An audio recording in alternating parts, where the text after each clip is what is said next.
Aktuálne mám aj deň otvorených dverí na fakulte telesnej výchovy, športu a zdravia a my sa ideme záujemcov opýtať, čo sa im na našej fakulte najviac páčilo. Najviac ma zaujala gymnastická hala. Sa mi páči telocvičňa hlavne, dosť pekná, lepšia ako na našej škole.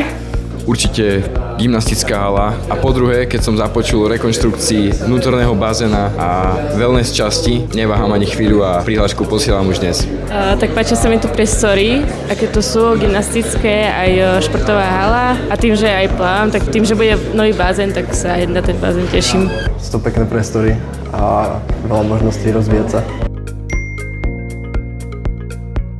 O vašej fakulte som sa dozvedel od mojich kamarátov, ktorí na ňu chodia a počujem o nej samé dobré ohlasy, takže sa mi zapáčila. Cez Gaudeamus.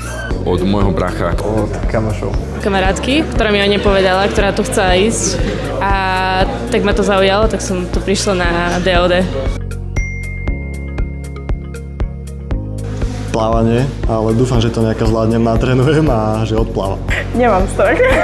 Dosť pravdepodobne tu bude plávanie, keďže ja nie som taký zdatný plavec. Najviac strach mám asi z atletiky alebo z behu skôr, lebo ja behať neviem, ale dúfam, že to zvládnem. Myslím si, že to plávanie